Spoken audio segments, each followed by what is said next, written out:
En diálogo, y hoy va a facilitar el seminario pues una compañera muy compañera, porque de hecho es de las compañeras que puso en marcha esta iniciativa. Todas conocemos a Silvia, sabemos de su activismo y también de su trabajo como investigadora, ¿no? También sabemos que comparte la investigación en circunstancias muy vinculadas también bueno, pues yo siempre digo que a la crianza, no porque su compañero no críe, que cría mucho y muy bien, tienen un buen reparto de papeles, sino porque, como yo digo siempre, su primera tesis se la sacó estando en crianza, eso es casi un milagro. Bueno, pues Silvia es doctora en educación por la Universidad Complutense de Madrid, es licenciada en Teología Fundamental por la Universidad de Deusto y es máster en Artes Visuales y Educación por la Universidad de Barcelona. Pero también sabéis que es artista multidisciplinar, es que le da para todo a esta chica, desde una perspectiva feminista y religiosa, y es también docente. Es profesora de Teoría de la Educación y de Arte en la Universidad Complutense de Madrid y es también profesora en el Instituto Superior de Pastoral, en San Pío X, en el Instituto Teológico de Vida Religiosa, y ahora mismo está bastante ajetreada, por eso la vemos menos en espacios comunes donde la solemos ver, porque está a puntito, bueno, ya ha empezado a escribir su segunda tesis doctoral que estamos deseando que la termine, ¿no? Y bueno, tiene muchísimas publicaciones, pero solo voy a comentar las más recientes, ¿vale? La más reciente es una que muchas de nosotras ya hemos comprado, estamos leyendo, que es de Evas, Marías y otras mujeres, arte, cristianismo y género. Por supuesto, el Teología feminista para principiantes. Y bueno, y uno que ya hace tiempo que escribió, pero que es un libro que desencadenó la revuelta, un debate que tuvimos entre Madrid y Barcelona en torno a la presentación de este libro en Barcelona, que es Mujeres, Espiritualidad y Liderazgo, ¿no? Bueno, pues estas son algunas de las cosas en las que anda investigando Silvia, y hoy tenemos la suerte de poder contar con ella para que nos comparta algunas claves sobre lo que es una hermenéutica creyente y feminista. ¿Vale? No lo he dicho porque todas lo sabemos, es actualmente la presidenta de la Asociación de Teólogas Españolas, es laica marista, y bueno, a mí me consta desde que la conozco que tiene una auténtica vocación marista, porque donde está Silvia hay siempre interés y preocupación por las mujeres jóvenes. Así que nada, estamos contigo, Silvia.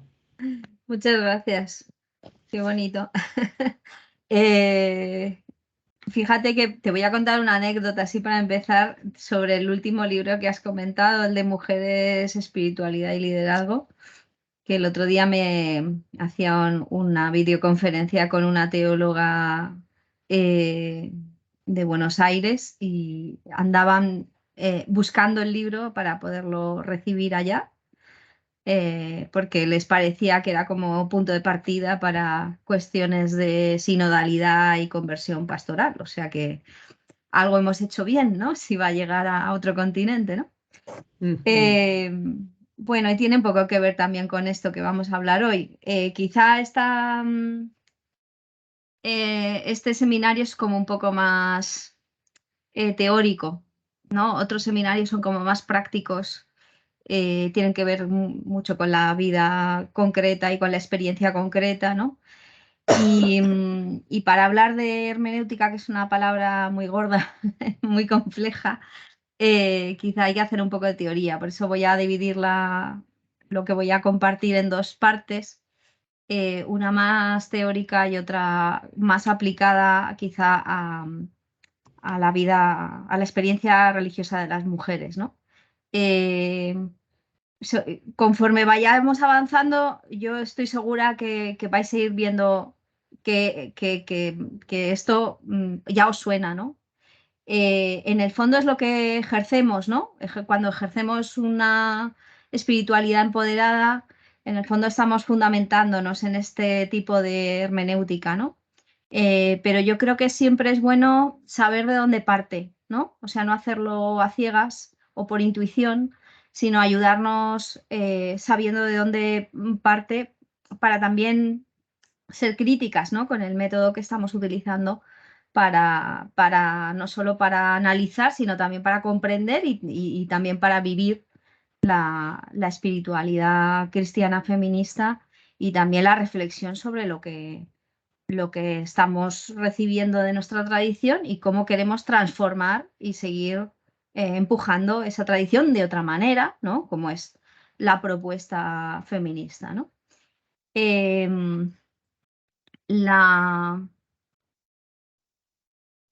Voy a compartir, a ver si lo hacemos bien. María, tú me vas diciendo si está bien compartido. La hermenéutica feminista, fijaros que tiene como 3 apellidos, ¿no? Dos apellidos, ¿no? La hermenéutica creyente feminista, ¿no? Yo voy a empezar definiendo qué es hermenéutica. A ver si soy capaz de dar pasos aquí. Porque quizá la palabra no es una palabra cotidiana, o sea, no es como hablar de el pan ni hablar de espiritualidad, que más o menos todos estamos de acuerdo con matices y eso en qué significa, ¿no? Es una palabra que viene del griego y que tiene que ver con la interpretación, cómo interpretamos las cosas, ¿no?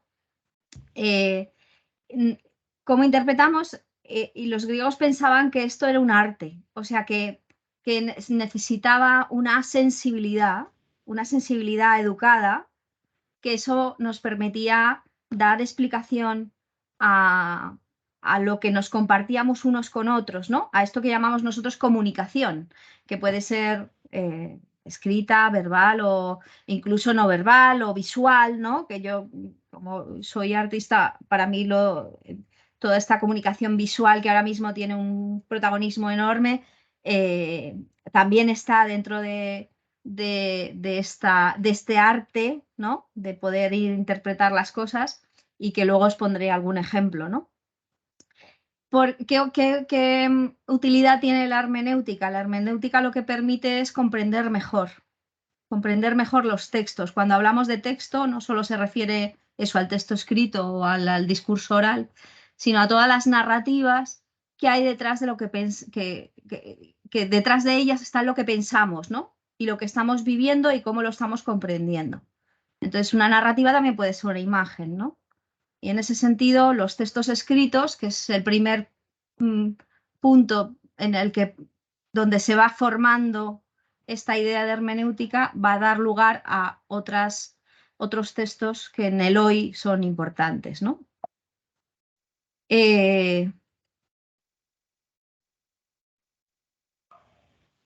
Claro, todo esto viene porque a lo largo de la historia, ¿no?, a lo largo de la historia de la humanidad, nuestra pregunta en general, ¿no?, del pensamiento, y sobre todo el pensamiento europeo, que somos como muy racionales y poco corporales, ¿no? Esto es nuestro debe, es esto, ¿no? O sea, se puede alcanzar algún tipo, o sea, al conocer las cosas, ¿se puede alcanzar alguna verdad? Pues hay muchas respuestas para eso. Pues hay gente que dice no se puede conocer la verdad, y además, pues a algunos no les importa nada y son escépticos y viven en ese escepticismo toda la vida y no se preocupan de nada más, ¿no? Otros dicen no y esto les preocupa o les angustia, ¿no?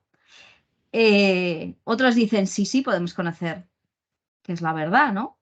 Lo podemos hacer a través de los sentidos, ya que es donde surgen los empiristas, ¿no? Yo hago experimentos y entonces recojo datos y esos datos los ordeno y eso me permite validar unas hipótesis. Si la hipótesis de punto de partida es válida o no es válida, ¿no? Este sería un poco el empirismo y que parte también de este contexto de la ilustración y del cientifismo, ¿no?, del que somos herederos, ¿no?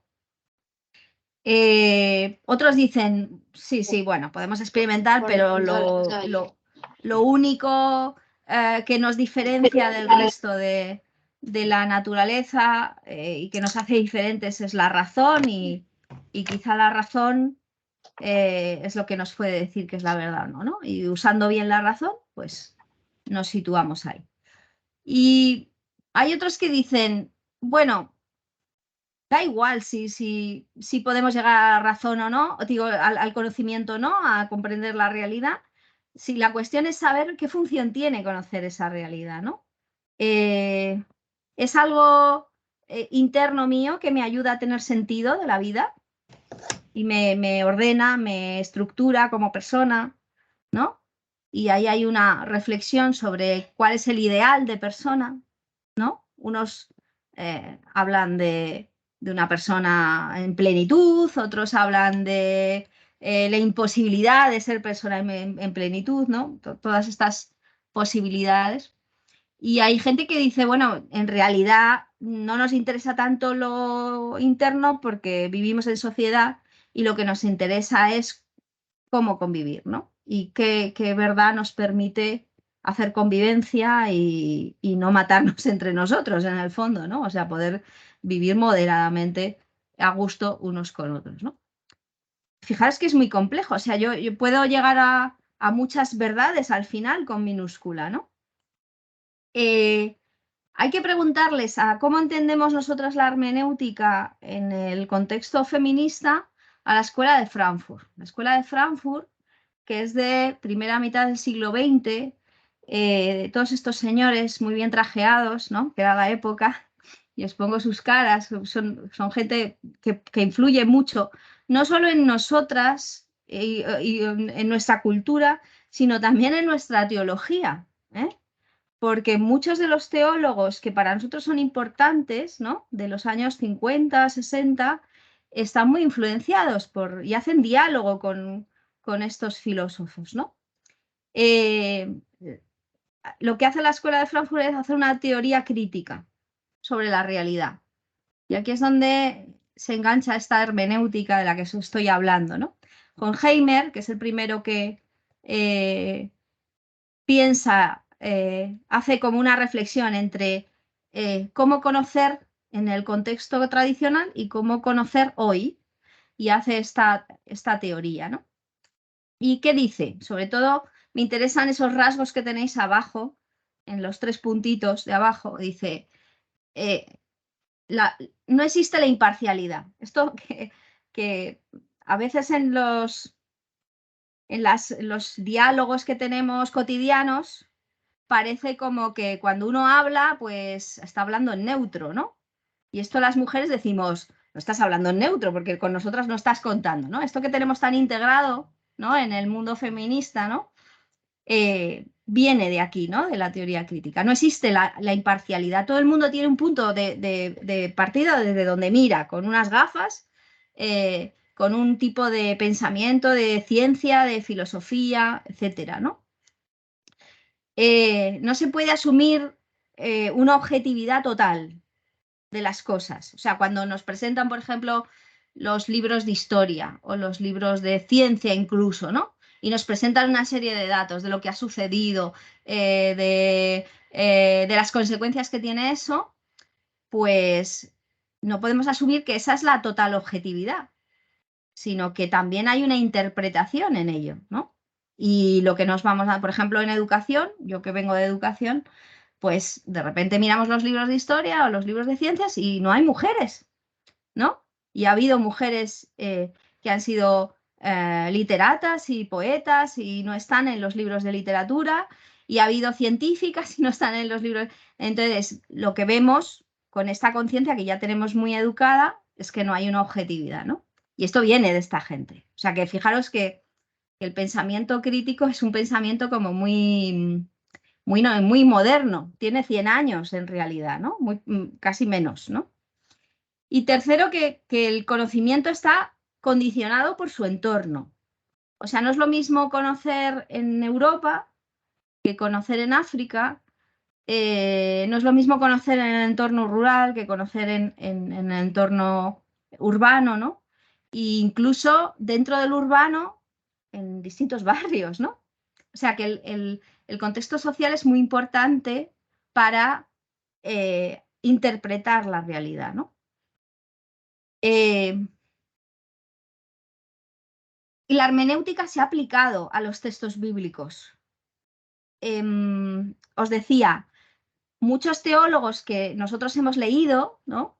Y que son o contemporáneos o un poco posteriores a a estos autores de la Escuela de Frankfurt, hacen un diálogo, ¿no? con la filosofía crítica, ¿no? Y dicen, bueno, también se puede aplicar a los textos bíblicos. Nosotros venimos de una tradición que se han interpretado literalmente muchas veces, ¿no? La gran mayoría de las veces, y eso ha parecido que era normativo, ¿no? Es decir, que era objetivo y por lo tanto neutro. Es decir, todos los adjetivos van juntos y resulta que es una verdad con mayúscula que no se puede tocar. Y estos autores dicen, ¿no? Estos teólogos dicen, bueno, vamos a ver de qué forma también se ha interpretado en otras ocasiones, ¿no? Porque el texto bíblico, por lo menos en el ámbito católico, tenemos muy claro que es palabra de Dios y palabra del ser humano, ¿no? Y que eso afecta también a la forma de contarnos y de narrarnos la experiencia de Dios dentro de los textos, ¿no? En la tradición podemos encontrar también interpretaciones espirituales, ¿no? Una más de sentido místico o anagógica, que se llama, que es, bueno, vemos determinados acontecimientos a través del filtro de una persona, ¿no? La experiencia de, por ejemplo, Hildegarda de Bingen, ¿no? O el texto de Margarita Boret, que es maravilloso, ¿no? De las almas simples, ¿no? Es un filtro que nos permite hacer una relectura, ¿no? del texto bíblico, ¿no? Y ahí os ponía también el ejemplo, ¿no? La Iglesia hace como, se hace como una metáfora reconociéndose o identificándose con la Jerusalén celeste, ¿no? Y esto en el contexto medieval, pues construye toda una iglesia jerárquica, piramidal, etcétera. Puede ser alegórica, ¿no? Todo esto que nos decían del cantar de los cantares, ¿no? En el fondo el cantar de los cantares es una metáfora, una analogía de la iglesia ¿no? Y Cristo y entonces no sé qué. No, el cantar de los cantares son canciones de enamorados que están incorporados a la Biblia y que tienen un peso de la tradición y de la cultura judía en la Biblia hebrea, ¿no? Y que nosotros hemos recibido de esa cultura, ¿no? Y luego también una interpretación moral que en el mundo católico, sobre todo al final, es como muy, muy poderoso, ¿no? O sea, que los textos se interpretan con una moralina detrás. Esto que nos gusta mucho a los occidentales. Yo cuento algo y digo, y al final la consecuencia es pum, pum, pum, pum, ¿no? Como los cuentos de los niños pequeños, ¿no? Hay un obrar justo o injusto y entonces ahí determino si una cosa está bien o está mal, ¿no? Esto es muy frecuente y esto lo oímos constantemente en las homilías y en muchas otras conversaciones y está muy, muy difundido en nuestro diálogo cotidiano, ¿no? En nuestras comunidades, etcétera, ¿no? Yo creo que hay que preguntar a algunos autores posteriores para que nos den claves de dónde nos situamos nosotras, ¿no? Y vamos a preguntar a Gadamer. Gadamer es un bueno, es un tío que lo toca todo, ¿no? Es filosofía, estética, y para él trabaja sobre todo sobre la hermenéutica. Es discípulo de Heidegger. Y Heidegger lo que planteaba con esto de la pregunta sobre el conocimiento era esta, os he puesto la imagen, ¿no? Para que en un resumen rápido podamos hablar de esta cuestión de cómo uno conoce las cosas, ¿no? A través, uno tiene un objeto, ¿no? O que tiene algo que quiere conocer y aparte empieza la observación y se genera una espiral por la que va pasando, ¿no? Primero observa, después ve las características, después las relaciona, después capta el significado, bueno, y va dando vueltas así y va generando una síntesis y después esa síntesis la evalúa y en muchas ocasiones lo que hacemos es vincular este conocimiento a otro siguiente, ¿no? Entonces vamos haciendo relaciones y vamos construyendo la realidad. Gadamer es más preciso. Dice, bueno, sí, esto está bien, pero hay matices que hay que tener en cuenta, ¿no?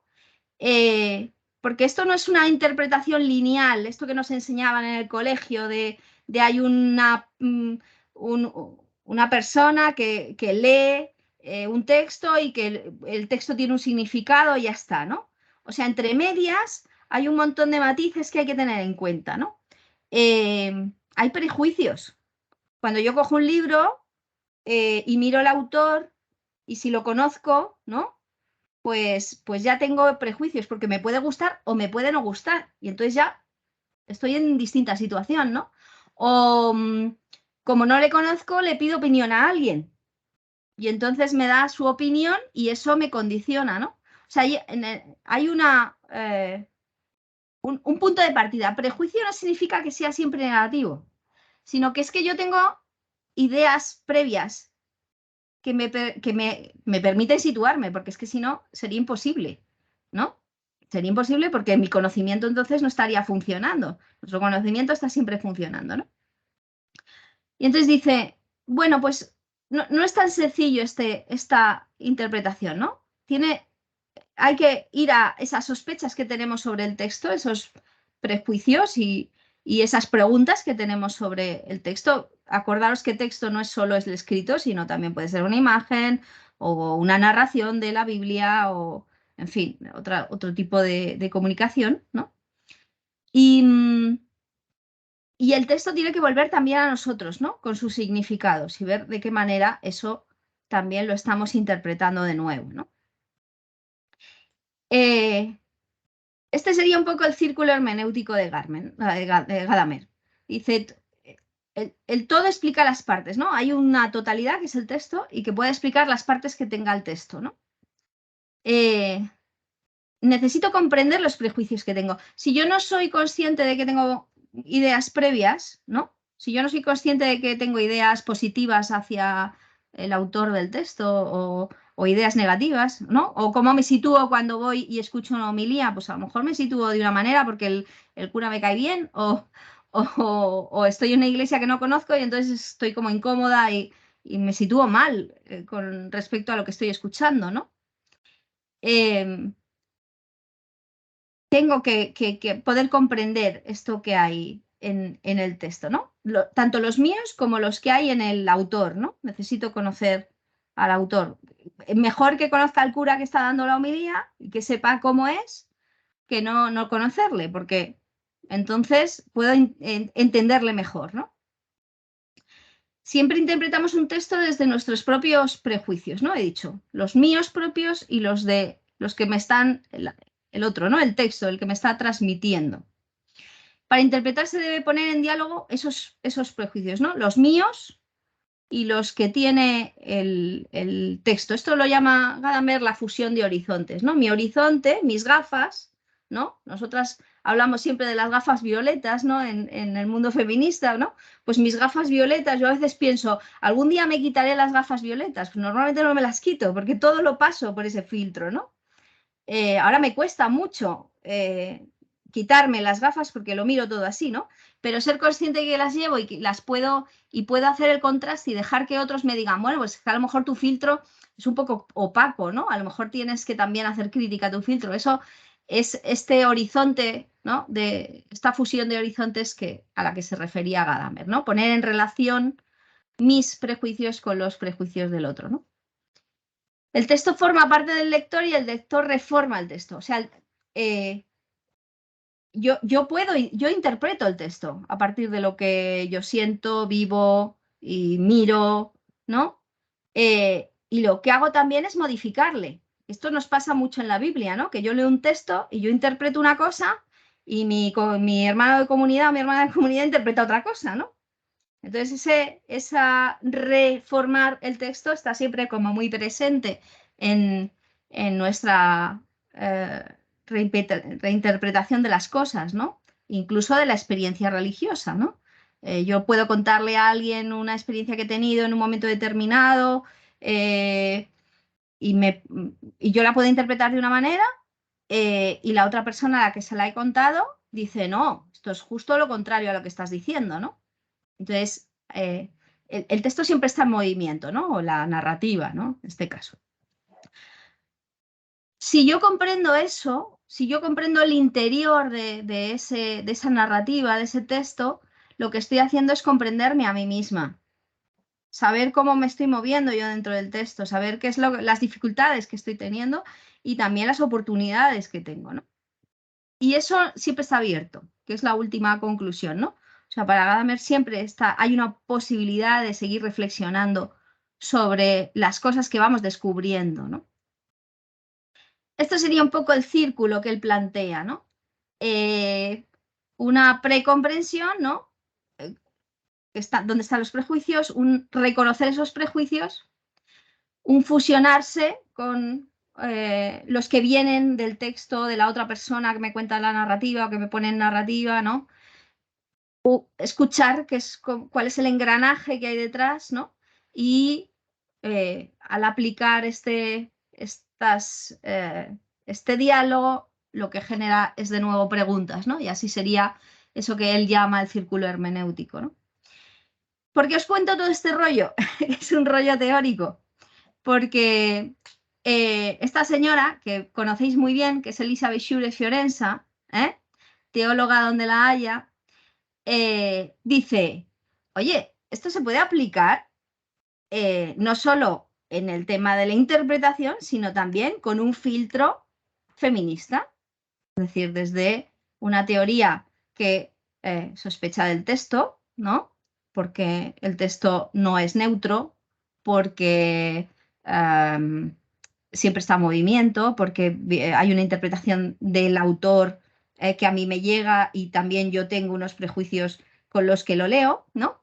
Se puede aplicar a los textos bíblicos, ¿no? No es la primera que lo hace, pero sí de las primeras en mujeres teólogas que aplican esta propuesta crítica, ¿no? De interpretación de los textos, ¿no?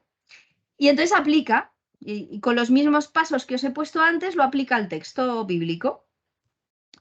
Dice, la experiencia de las mujeres, este sería el punto de partida para Elizabeth Schure Fiorenza, dice, la experiencia de las mujeres puede explicar el todo del Evangelio, ¿no? Cuando nos dicen, alguna vez yo he tenido experiencias de estas, de decir, bueno, es que tú estás hablando de mujeres y tal, pero de lo que hay que hablar es del ser humano. Y yo en ese momento me acuerdo que respondí, bueno, las mujeres también son humanas, ¿no?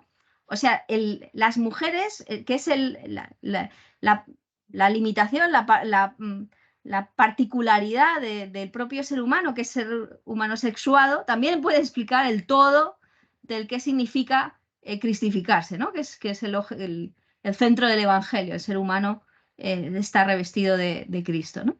Y ese todo que es el Evangelio, que es la propuesta que nos viste, que nos cala, que nos atraviesa, ¿no? También puede explicar la vida de las mujeres. La exégesis bíblica, que tiene una tradición mucho más larga que todo esto, ¿no? Y que, bueno, va en paralelo también a la crítica filosófica, etcétera, tiene una serie de prejuicios patriarcales, ¿no? O sea, este es el horizonte del autor. El autor, no, la Biblia no solo está escrita, no sabemos quién escribió los libros de la Biblia, pero seguramente la gran mayoría, por cierta lógica, serían varones. Pues ya hay un filtro ahí, ¿no? Y luego han sido leídos, interpretados, comentados, hablados y repensados en los lugares eclesiales por varones, ¿no? Entonces ese es el horizonte del que partimos, esos prejuicios patriarcales. Insisto que prejuicios hay que entenderlo no solo como negativo, sino como punto de partida, ¿no? Tercero, yo como mujer teóloga y blanca, ¿no? Porque ella reconoce que, claro, no es lo mismo hacer teología desde Estados Unidos que hacer teología desde África, ¿no? Yo como mujer teóloga y blanca también tengo prejuicios, ¿no? O sea, mi teología, y yo me lo aplico también a mí misma, ¿no? Mi teología es una teología pues de blanca universitaria, que he tenido oportunidades y que vivo en una clase social media donde mi perspectiva de la realidad es diferente a otras, ¿no? Y eso también es mi horizonte, ¿no? Si yo pongo en diálogo esto, ¿no? Estos dos lugares, estos dos horizontes, bueno, se produce un choque pero también se produce algo como muy rico, ¿no? Como que surge algo nuevo, como surge, ¿no? Como si cuando chocan las placas tectónicas y hay un terrible terremoto, ahora que estamos viviendo esto tan terrible de Turquía y Siria, ¿no? Surge algo también nuevo, ¿no? Es terrorífico porque hay un choque, pero con el tiempo surge algo nuevo, ¿no? O esperemos que también en esta situación en la que estamos surja algo nuevo, ¿no?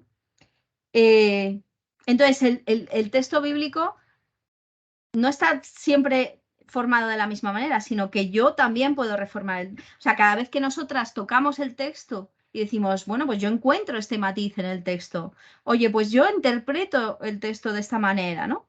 Lo estoy reformando, lo estoy formando de nuevo, ¿no? Lo estoy performando, que diríamos ahora, ¿no? Es decir, que al hacer todo este trabajo con el texto, lo que me permite es también comprenderme como creyente. O sea, dónde pongo yo los acentos de ser creyente, dónde pongo yo mi propia experiencia, qué es lo que es importante, ¿no? Para mí, para los que tengo en el entorno, y dónde el evangelio aflora, ¿no? En ese sentido. Y soy consciente además de que nunca se termina. Y por eso la riqueza del propio texto evangélico, ¿no? Nunca se termina porque siempre puede ser reinterpretado, ¿no? Y esto es tan bonito, ¿no? Que siempre esté abierto a nuevas posibilidades bueno, me parece que es maravilloso, ¿no? Que podamos siempre acudir al texto para recrear nuestra experiencia de Dios, ¿no? Entonces ella lo que hace es como otro círculo, ¿no? De hermenéutico, donde ella se sitúa y traza como cuatro acciones, cuatro elementos que van a permitir todo este trabajo, ¿no? Todo este trabajo de la teología feminista, en concreto sobre la hermenéutica bíblica, que es donde empieza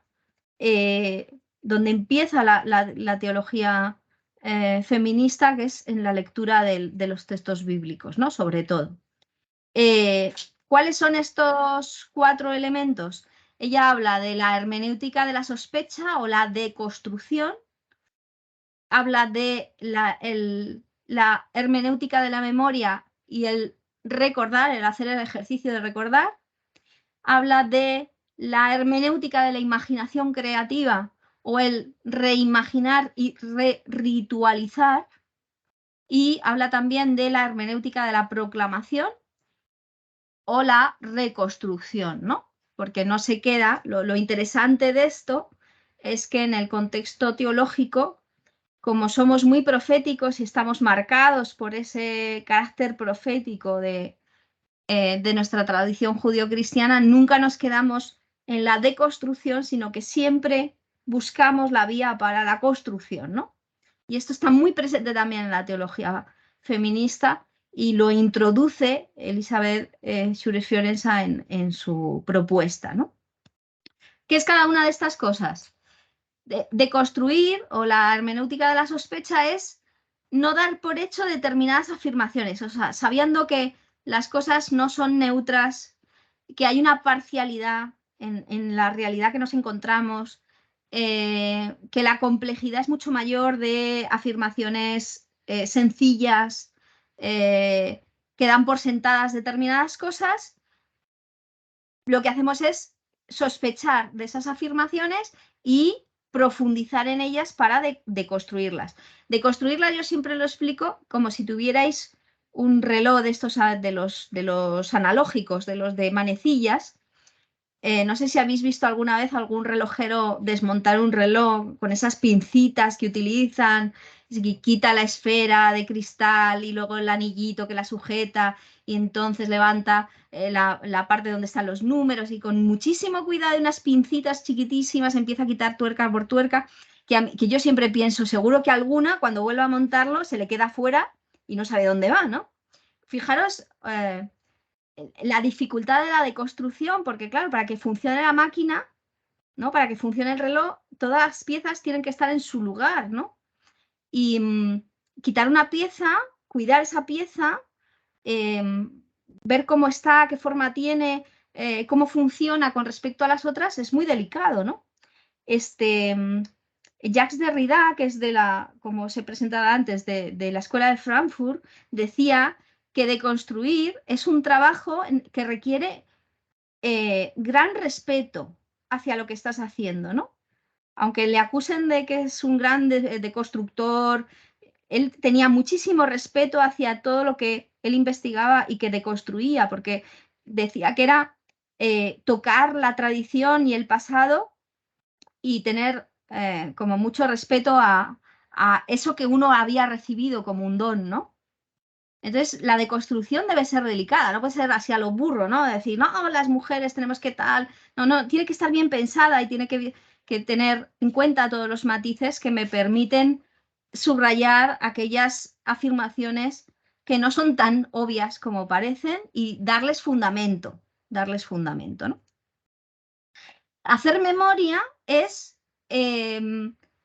rescatar aquello que está ocultado, que en nuestras narrativas, nuestra teología, está oscuro, quedan lagunas, ha quedado ocultado, ¿no? Y entonces recuperar, uno de los primeros ejercicios que hace la teología feminista es recuperar a las mujeres de nuestra historia, como estamos haciendo también en la revuelta, ¿no? O sea, esto ya es una tradición dentro de la teología feminista porque es un elemento importantísimo, ¿no? Equilibrar la propia tradición y el propio don que se ha recibido, ¿no? Y entonces dar visibilidad a los espacios alternativos que por cuestiones de prejuicios han quedado velados, ¿no? Y entonces esto es un trabajo muy interesante que inician muchas teólogas en los años 60-70, que es recuperar personajes dentro del mundo bíblico, santas, hacer una lectura sobre la propia idealización de estas figuras femeninas, etc.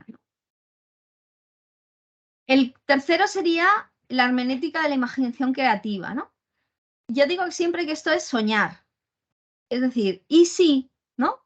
Esta capacidad que tenemos las mujeres de decir, ¿y si esto no fuera así, sino que hubiera sido de otra manera, ¿no? ¿Y qué manera? Pues esta, ¿no?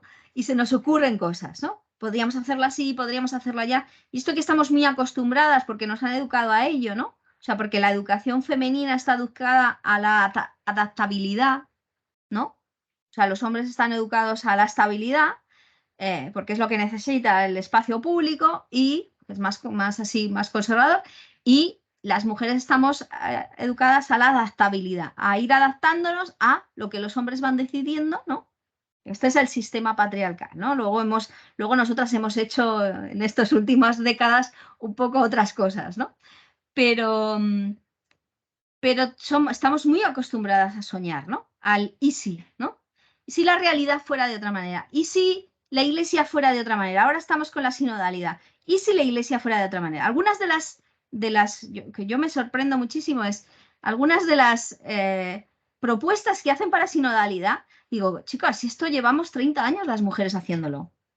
Si esto no es una novedad para nosotras, ¿no? Ya lo hemos soñado, ¿no?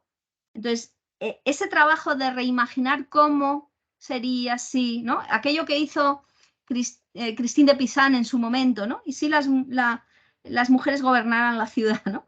Pues este esfuerzo que hacemos diariamente está en ese círculo hermenéutico que propone Shure Fiorenza, ¿no? Y cuarto, la hermenéutica de la proclamación. Yo os decía, nuestro mundo cristiano es profético por nuestra tradición, ¿no?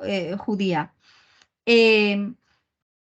Siempre hay un anuncio, siempre hay una proclamación, siempre está al final la esperanza, ¿no? La esperanza de María que proclama. Para nosotros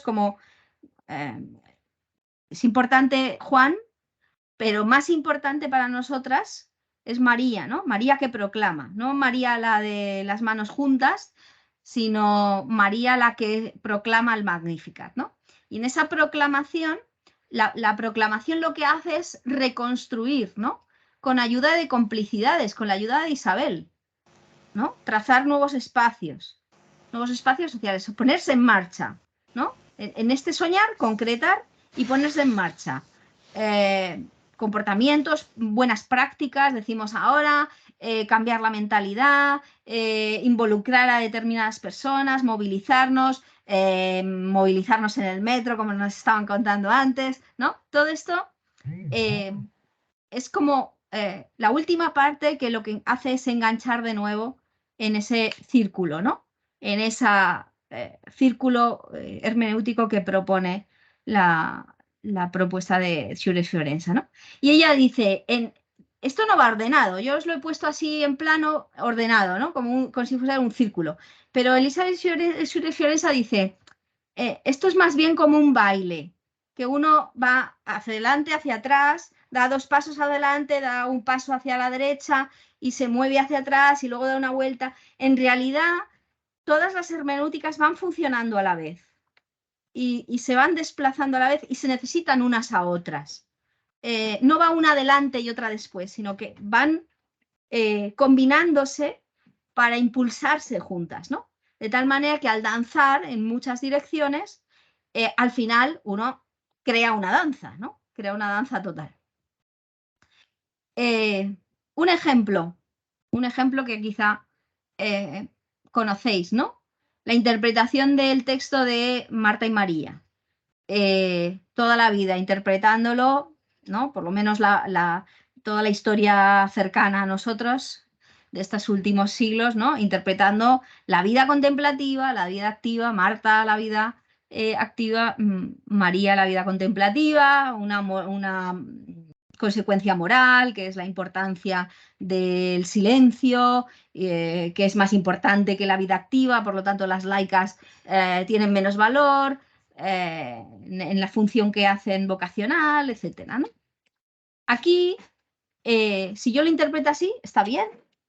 Puede ser una opción, ¿no? Puede ser una interpretación moral, como hemos dicho antes, pero yo puedo hacer el círculo, esta danza que propone Sciure-Fiorenza y decir, ¿dónde están situadas? ¿No? Vamos a ayudarnos, por ejemplo, de lo espacial, ¿no? ¿Dónde está situada María y dónde está situada Marta, ¿no? ¿Dónde me la imagino, ¿no? Por ejemplo, en una casa del siglo I. ¿Y dónde está situado Jesús? Pues si va invitado a una casa, irá al salón principal de la casa, que es donde está el triclinium y es donde se reúnen los varones del siglo I, que son como tienen que ser, y se reúnen los varones en el salón principal de la casa, que es donde se reciben las visitas, ¿no? Y resulta que María está ahí con los hombres, ¿no? Esto es algo absolutamente imposible de pensar en el siglo I, ¿no? Si pensamos en la casa mediterránea, un poco parecida a esta, la Domus Romana, ¿no? Que conocemos, nos suena a nuestras casas también del sur, y estaría ahí, ¿no? En esa zona enfrente del primer estanque, ¿no? En la entrada, en el centro de la casa. Y Marta estaría al fondo, en la parte que tenéis a la derecha, que sería como el fondo de la casa donde están las cocinas y los lugares donde está pues la gente que prepara la comida, limpia, y si hay servicio pues ahí también, y los niños corretean por ahí, ¿no? O sea, toda la parte interna, toda la parte privada, ¿no? Que tiene menos importancia, ¿no? Y lo interesante es que María no está ahí, que María está con Jesús, ¿no? Si yo hago esta lectura, este baile, digo, ¿y por qué está María ahí? ¿No? Y me planteo por qué está María ahí y sueño y digo, ¿y si las dos estuvieran ahí? ¿Y si lo que Jesús está diciendo es que las dos tienen que estar en el lugar que ellas elijan, ¿no? María ha elegido, dice el texto, lo más importante. Lo más importante es estar con Jesús, ¿no? Le hubiera faltado a Jesús decir, vente Marta y luego fregamos todos juntos los platos, pero esto ya me parece demasiado feminista del siglo I, ¿no? Bueno, un ejemplo rápido, porque se me va yendo el tiempo y me gustaría escucharos también, ¿no? O sea que con esta danza hermenéutica lo que hemos hecho ha sido de construir el texto, ponerlo en sospecha y construirlo de nuevo, imaginar los posibles, ¿no? Hemos reconstruido un texto que nos habla de justicia para las mujeres, que nos habla de restitución de las mujeres dentro de un sistema socio-religioso que las tiene marginadas, ¿no? Y ahí nos resuena, por ejemplo, otro texto que es Gálatas 3, ¿no? Ni hombre ni mujer, ni libre ni esclavo, ¿verdad? O sea que hay resonancias con otras partes de la escritura que nos dicen que podemos andar medianamente bien encaminadas, ¿no? Pero no se quedaría solo aquí, como nos decía la teóloga, sino que podríamos seguir reinterpretando el texto y seguir profundizando. Esto es aplicable a otros entornos, por ejemplo, ¿no? De comprensión cristiana.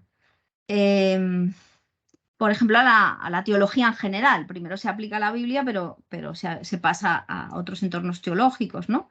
La teología, con sus prejuicios, puede también deconstruirse, ¿no? Porque la teología tiene este formato, que tiene una serie de elementos que son doctrinales y que muchos de ellos tienen una configuración detrás muy patriarcal, ¿no? Con una serie de prejuicios en los teólogos, ¿no? Y eso repercute también en la interpretación, por ejemplo, antropológica, del que os voy a poner también un ejemplo, ¿no? La antropología, por ejemplo, que es uno de los centros de la teología fundamental, puede ser deconstruida también. Esto es lo que nos está costando muchísimo, porque aquí hay que entrar en profundidad en ese engranaje de la antropología teológica, ¿no? Y esto está siendo bastante costoso, pero tiene que ser hecho porque si no, no vamos a transformar la teología para el siglo XXI, ¿no? Os lo pongo gráficamente, ¿no? No es lo mismo interpretar el texto de Daniel sobre Susana y los viejos, este texto que habla de Susana, que es una mujer que está casada y que entonces es acosada por dos viejos y que se cuelan en su jardín cuando ya se está duchando y limpiando y quieren abusar de ella, entonces ella consigue zafarse gritando y aparece por ahí el servicio, entonces se libra, pero luego ellos la contrarrestan y la acusan de que se ha querido insinuar y entonces la culpable es ella, ¿no? Un poco este debate que tenemos ahora con el tema de la revictimización de las víctimas cuando han sido abusadas ¿no? o violentadas, ¿no? Bueno, pues ya está aquí en la Biblia, ¿no? No son temas, sino que estos temas siguen estando en nuestra vida, ¿no? No es lo mismo interpretarlo en esta imagen que tenéis a la izquierda por Artemisia Gentileschi, que es una artista mujer, ¿no? Y que tiene una sensibilidad hacia lo que significa el acoso, pues muy elaborada, porque ella misma lo vive, y entonces entiende qué significa que quieran abusar de tu cuerpo, ¿no? Y no es lo mismo que Tintoretto, cómo expone el cuerpo de Susana, ¿no? Y la expone casi como que se está mostrando, ¿no? El uso del cuerpo femenino nos está mostrando una antropología diferente en ambos casos. En un caso, ella es el centro de ese acoso y en el otro, el centro del acoso es la mirada de los viejos sobre el cuerpo de Susana, ¿no? Si no transformamos o sea, si no incidimos en esta antropología teológica, va a ser muy difícil que interpretemos. Y es aplicable, por ejemplo, a cosas tan evidentes como la imagen de María, que necesitamos deconstruir una mariología que está centrada, como veis a la derecha, en una imagen absolutamente pasiva de María, en la que no levanta ni ojos, ni manos, ni hay movimiento, todo es cerrado, todo es apocado, ¿no? Todo es obediente y sin embargo nosotras vivimos una experiencia cuando leemos los textos de María donde encontramos una mujer fuerte que es capaz de decir sí, la primera, a Dios y ponerse en camino sin esperar a que nadie le diga nada, ¿no? Entonces es una mujer empoderada que tiene más relación con la imagen que tenéis a la izquierda, que es de una artista chicana de los años 70, ¿no? Y que hace una reinterpretación de la Virgen de Guadalupe, que es un icono absoluto en la religiosidad latinoamericana, ¿no? Entonces, fijaros lo importante que es comprender esto de la hermenéutica, ¿no? Entonces, desde aquí es donde tenemos que comprender la teología feminista. Cuando hacemos teología feminista, nuestro punto de partida es esa hermenéutica, ¿no? Es este ciclo de deconstrucción, reimaginación, ¿no? Recuperación y también de reconstrucción, ¿no? Y en esa danza, esta experiencia que para nosotros es fundamental, que yo suelo dividirla en tres, ¿no? Que es que somos hijas de Dios, esto es un descubrimiento importantísimo para nosotras, no estamos apartadas, estamos en el centro también de la experiencia comunitaria y nuestra experiencia comunitaria personal tiene que tocar esa experiencia comunitaria y hacerla reavivar y nutrir, etcétera. Que el sufrimiento de las mujeres es algo en lo que hay que detenerse, porque en ese sufrimiento encontramos también la explicación de la donación de Jesús, ¿no? De lo que llamamos comúnmente la teología de la cruz. También por las mujeres Jesús se da completamente. Y tercero, eso nos supone una liberación, ¿no? No puede ser, no podemos vivir espiritualidades que nos someten, sino que lo que estamos viviendo a través de esta danza hermenéutica es que son espiritualidades que nos liberan, ¿no? Por lo tanto, las teologías feministas, y tengo que hablar en plural porque no, como he dicho al principio, mis prejuicios son los míos de blanca universitaria europea, ¿no? Necesito la mirada de las africanas, de las latinoamericanas, de las hindúes, de las Filipinas, ¿no? De otras mujeres que están haciendo teología feminista en otros lugares. Lo que hacemos en el fondo es reinterpretar esta teología, esta imaginería, que yo os he puesto la antropología teológica, que es un poco rollo así, pero os lo he puesto con imágenes que siempre ayuda, ¿no? Y toda esta imaginería y esta propuesta cristiana, reinterpretarla, recrear esta lectura que hacemos de los textos bíblicos y también de la teología en general. Y un trabajo importantísimo es desenmascarar estas estructuras injustas que hay dentro de la Iglesia, esos prejuicios, que insisto que el prejuicio es un punto de partida que puede ser bien intencionado, pero puede hacer mucho daño, aun con buena intención, ¿no? A veces con cuestiones como o con actitudes muy paternalistas que tienen una bondad detrás, pero lo que están haciendo es mucho daño, pues eso también hay que desenmascararlo, ¿no? Y luego visibilizarnos, ¿no? Ese trabajo de memoria, de recuperar la memoria, de visibilizar también a las presentes, etcétera. Pues esto es lo que están haciendo las teologías feministas a partir de esta hermenéutica o esta interpretación. Y yo quería terminar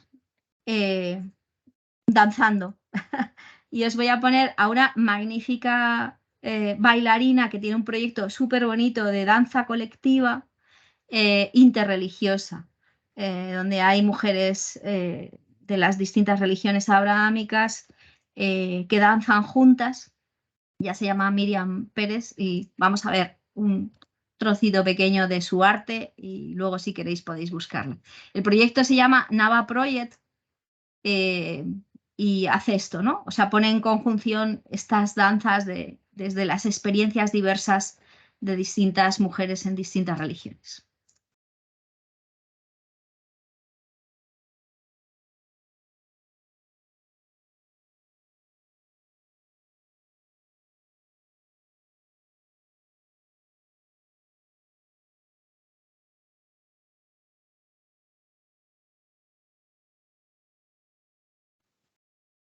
Silvia, no se escucha. ¿No se escucha? No.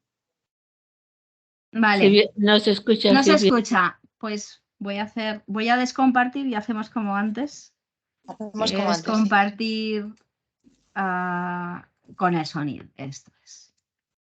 Vale. Aquí. A ver si abre.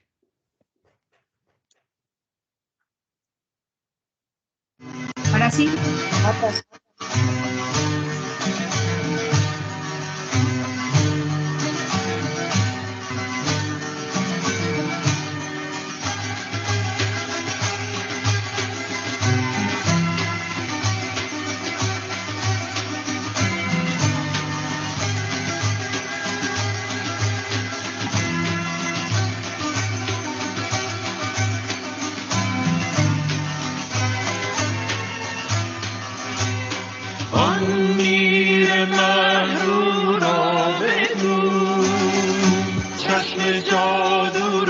دور آن شاه خوش‌خو را مستان سلامت می‌کنند مستان سلامت می‌کنند مستان سلامت می‌کنند مستان سلامت می‌کنند.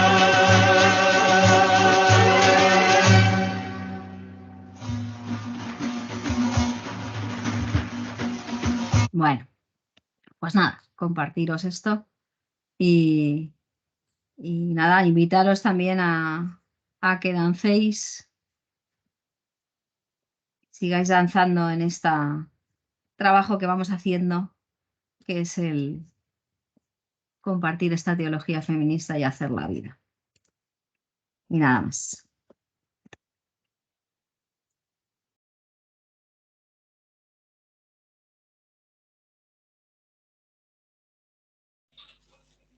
Pepa, tienes el micro apagado, creo.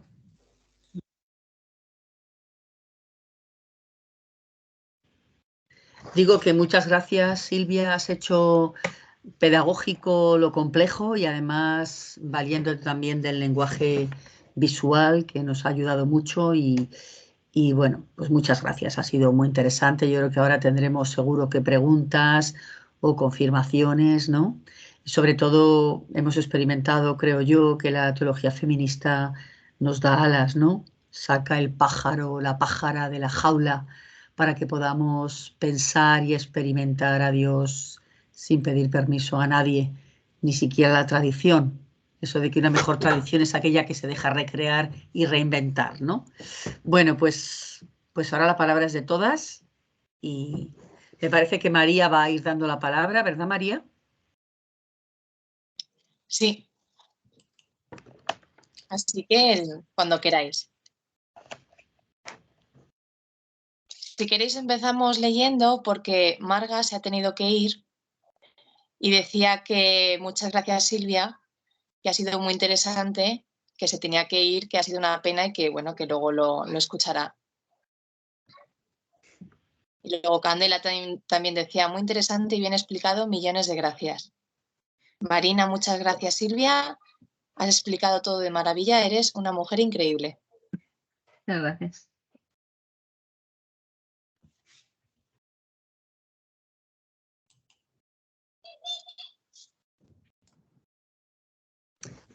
A ver, pues Charo, si quiere. Vale, yo no voy a preguntar nada, solamente decir que me ha encantado tu exposición y estaba recordando todo esto que has ido diciendo sobre hacer memoria y la teología feminista y recuperar la memoria de las que nos han precedido. Me estaba acordando de una intervención que han tenido ahora Pepa Moleón, Mabel y Teresa Casillas en Burgos, y yo tengo que agradecer, y para esto he alzado la mano, tengo que agradeceros todo el trabajo que estáis haciendo a nivel teológico y a nivel de divulgación. Me parece que es verdad que se lleva mucho tiempo, pero yo creo que en estos últimos años se han dado pasos de gigante y yo creo que se van a seguir dando, tengo esa esperanza. No sé si lo vamos, ese sueño que espero que se haga realidad. Así que muchas gracias, Silvia. Creo que el título hoy era un poco así, yo digo, ¡ay, Dios mío! Y sin embargo tengo que decir que me ha encantado, ¿eh? Gracias. De nada. Yo creo que sí que estamos en una línea, o sea, que ahora podemos hablar de esto. O sea, yo recuerdo hace 25 años no podíamos hablar de esto, era como un escándalo, ¿no? Y sin embargo, se puede hablar de que la teología puede ser reinterpretada, recreada, ¿no? Esto me parece que es una oportunidad muy grande, ¿no? No voy a decir que no nos quede trecho, que queda mucho trecho y en algunos lugares más que en otros, ¿no? Pero, y en algunas mentalidades, cuando insisto en esto de la antropología, ¿no? O sea, de cómo nos miramos hombres y mujeres, dentro de la iglesia nos miramos, o sea, tenemos que hacer una revisión profunda de cómo nos miramos hombres y mujeres, porque ahí se va a debatir gran parte de lo que estamos diciendo cuando decimos experiencia religiosa, ¿no? pero yo soy muy optimista. Yo también. Pese a todo, ¿eh? Y recibo palos, ¿eh? Pero...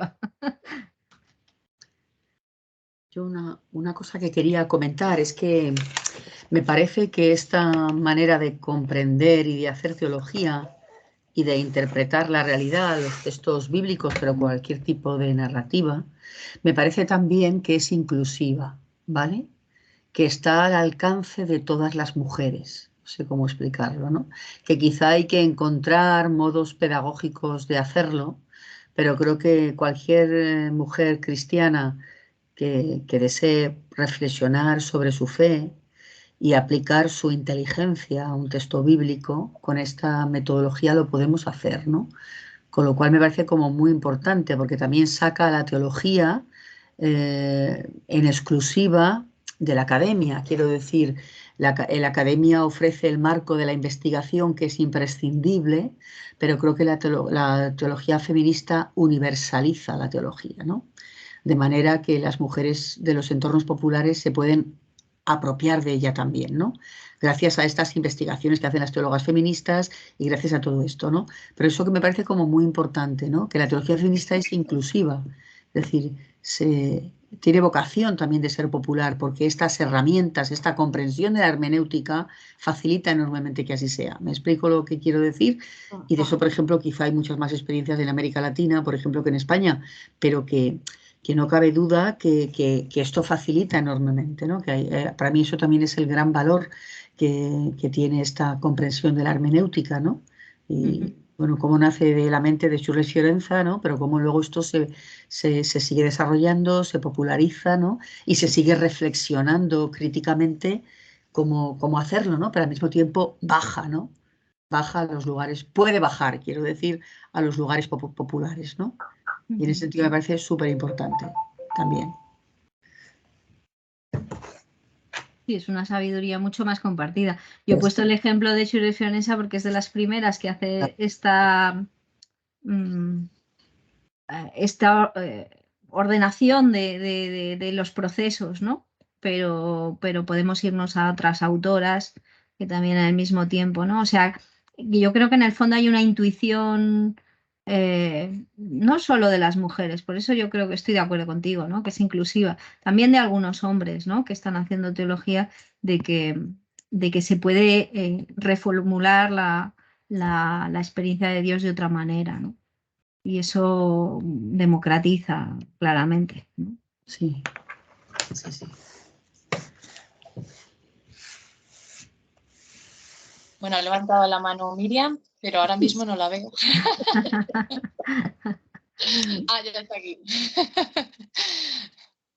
Es que, ¿sabes qué pasa? Que estoy oyendo, pues esto, a Schürrle Fiorenza, y tengo yo su libro, que reconozco, Silvia, que a mí yo me lo leí fatal, o sea, me costó un montón. Es que le estaba buscando, digo, te lo voy a enseñar el que tengo, pero es que me alzo la mano y ahora lo busco. Y por eso digo que me ha encantado lo primero que la nombres, porque yo a ella siempre tenía gran admiración, pero luego me costaba mucho leerla y digo, jolín, esta interpretación ya hechecita y todo, pues probablemente me va a ayudar a que si retomo ciertas cosas, pues pueda entender un poco en el marco en el que ella se mueve. Y luego, simplemente añadir que en la línea de lo que estaba diciendo Pepa, me ha gustado mucho la idea de la comprensión de un texto bíblico nunca se termina, porque me parece que está en la línea esta de la inclusión, porque pues eso, aunque nos movamos luego e intentamos abrir nuestra mente, por lo menos en mí todavía pesa mucho el tema educativo de esto es así. Y aunque te muevas un poquitín, pero tiene que ser en esta línea el pensamiento sobre este texto bíblico, aunque lo recrees, porque esta es realmente la interpretación, tantas veces nos han dicho. Y por eso el que tenga esa infinitud, el que dependa de dónde estés tú, de tu realidad, tantas interpretaciones pueden llegar. Yo creo que eso está un poco en la línea de la inclusión, de poder vivir pues con más libertad, de poder rezarlo. No sé, yo creo que me ha gustado mucho esa idea. Y eso no le quita verdad, que es el miedo que tienen algunos y algunas también, ¿no? Como que le quitamos verdad al texto. Como que hay interpretaciones que son subsidiarias o son secundarias. que no son las centrales, ¿no? No, yo creo que no le quita, ¿verdad? Porque el tema no es a dónde tú llegas, sino cómo pones en diálogo de dónde partes, el proceso, ¿no? De profundización y ese lugar o horizonte de llegada, ¿no? Y entonces eso es muy, muy rico porque nunca abandonas de dónde partes, ¿no? O sea, esa educación que hemos tenido nunca la abandonamos, pero somos muy conscientes de ella, ¿no? Cuando nos ponemos el otro filtro, que es el filtro feminista, ¿no? Y eso nos permite movernos en dos aguas, ¿no? Movernos en un espacio mucho más grande y tener una flexibilidad mayor. Y eso amplía también la experiencia religiosa, ¿no? O sea que es muy, muy bonito. Shures Fiorenza es dificilísima de leer. Pero creía que era yo creía que era No, yo, digo, es pero dificilísima de leer. madre de Dios.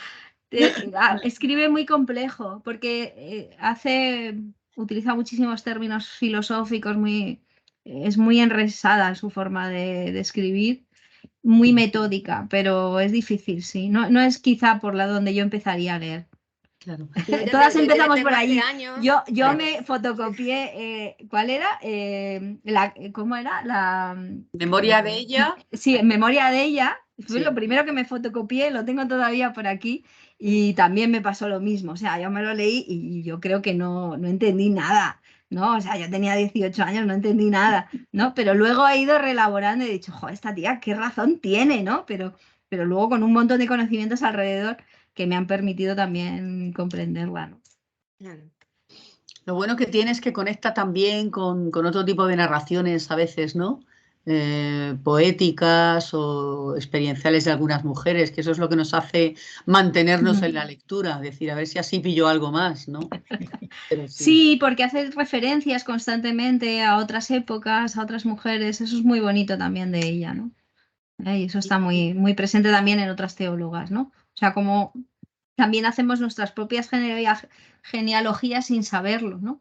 Igual que en la teología clásica se cita a determinados autores y estamos hartas de oír a San Agustín y a Santo Tomás, nosotras tenemos unas genealogías que nos permiten también hacer una teología alternativa, ¿no? Y eso no es incompatible.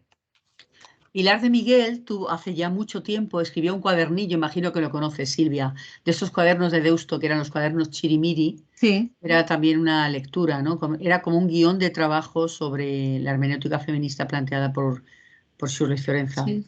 Sí. Bueno, pues no sé si queremos alguna aportación más. Sí, yo he levantado la mano. Sí, sí. He levantado la mano para felicitaros y además para decir que me encanta ver que también a vosotras os cuesta este tipo de lectura. Mujeres mucho más preparadas, mucho más.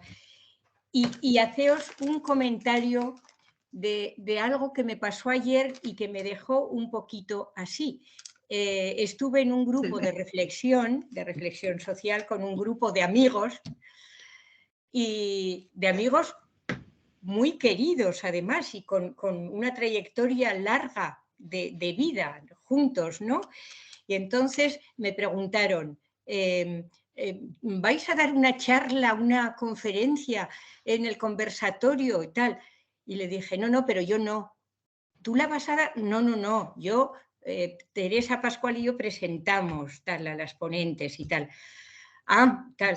A ver qué vais haciendo las mujeres, porque a ver cuándo las teólogas vais a dejar hablar tan solo de mujeres bíblicas y digo, oye, a ver, hacer el favor de leeros bien los libros y de cambiar de gafas, ¿no? De cambiar de gafas y de poner... No, es que es verdad, solo habláis de Judith, de Sara, de Agar, de tal, entrar más en materia. Y a lo mejor así con los hombres os podréis medir también. Me dolió.